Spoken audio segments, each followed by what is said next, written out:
Bom, o nosso psiquismo é dividido em partes, digamos assim, né, didaticamente falando.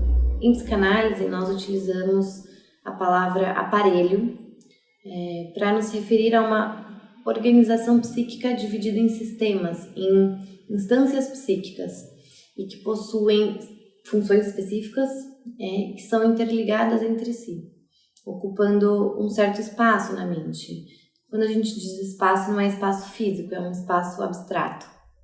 Segundo a primeira tópica de Freud, nosso aparelho psíquico ele é composto por 3 instâncias diferentes: o consciente, o pré-consciente e o inconsciente.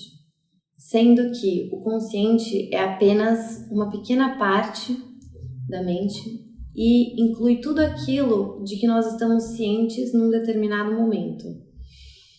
Então é como se a nossa mente fosse, em sua completude, um grande oceano e o consciente fosse um pequeno feixe de luz que ilumina apenas um círculo, apenas um pedaço daquela imensidão por vez.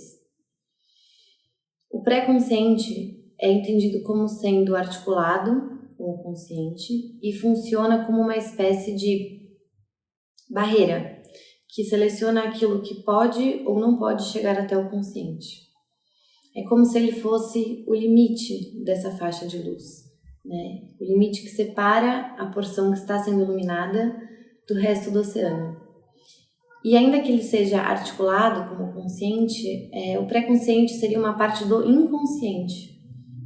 A questão é que os seus conteúdos têm uma facilidade maior de se tornarem conscientes. São mais acessíveis do que aqueles que estão guardados no inconsciente propriamente dito e podem, de alguma forma, ser evocados, trazidos à consciência em algumas circunstâncias. Já o inconsciente diz respeito à parte mais arcaica do nosso aparelho psíquico. É lá que estariam os elementos instintivos não acessíveis à consciência, assim como as informações que foram excluídas ou censuradas da consciência através justamente dos mecanismos de defesa. E esse conteúdo censurado, ainda que não possa ser acessado teoricamente, permanece ali, ele não é perdido, ele não é completamente esquecido, né? E ele tem uma grande influência sobre nós. Nós podemos até nos arriscar a dizer que a grande maioria das motivações que governam as nossas ações durante a vida ficam escondidas no inconsciente. Então, ali ficam as principais determinantes da nossa personalidade, as fontes de energia psíquica, né, e os nossos instintos. E é daí que vem aquela famosa frase de Freud que diz que o homem não é senhor na própria casa, porque ele desconhece tudo isso. E além da primeira tópica, existe uma segunda teoria, que é a segunda tópica de Freud, e que é complementar à primeira, e também divide o aparelho psíquico em outras 3 instâncias: o id, o ego e o superego. O id é entendido como um conjunto de conteúdos de natureza pulsional e inconsciente. O que seriam conteúdos de natureza pulsional? É um conceito muito complexo, mas para falar de forma resumida, a pulsão seria uma espécie de energia psíquica que tende a levar o indivíduo à ação, né? E assim alivia a tensão resultante do acúmulo de energia. Então, o id é considerado nossa reserva inconsciente de desejos e impulsos de origem biológica. O id procura respostas diretas e imediatas, né, de satisfação. E é regido pelo princípio do prazer, que desconhece os limites e busca apenas se satisfazer. Sobre o ego, é importante dizer que ele não é uma instância psíquica que passa a existir repentinamente. Ele é uma construção.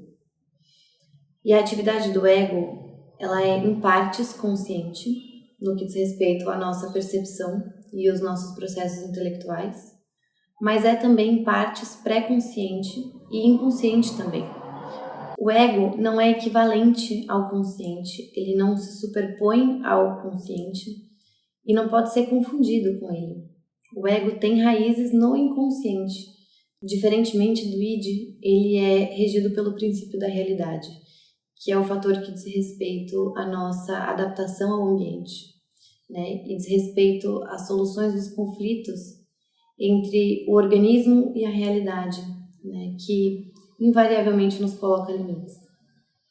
O ego, então, é um mediador, né? Tanto no que diz respeito às forças contrárias de dentro da própria mente, quanto em relação ao sujeito e ao mundo externo. Ou seja, o ego é pressionado pelos desejos do id, pela repressão do superego, sobre a qual nós já vamos falar, e pelas ameaças do mundo exterior, né? Ou por aquilo que ele entende como ameaças do mundo exterior. Quando nós nos vemos num conflito em que nós sentimos vontade de fazer alguma coisa, mas não o fazemos por questões éticas, por exemplo, quem toma essa decisão é o nosso ego, porque ele tem a função justamente de obter controle sobre as exigências das nossas pulsões, decidindo se elas devem ou não ser satisfeitas. E por quê? Então, enquanto o id é fragmentado em tendências independentes entre si, o ego surge como uma unidade que assegura a identidade e a integralidade da pessoa. E por último, o superego. O superego se desenvolve a partir do ego, né, em uma fase que Freud designou como um período de latência, situado ali mais ou menos entre a infância e o início da adolescência. Nesse período se forma a nossa personalidade moral e social, e o superego atua como um juiz ou como um censor, nós podemos dizer, em relação ao nosso ego. Ele é a nossa instância psíquica responsável por internalizar a moral, as regras, os limites, né, que nós aprendemos durante a vida.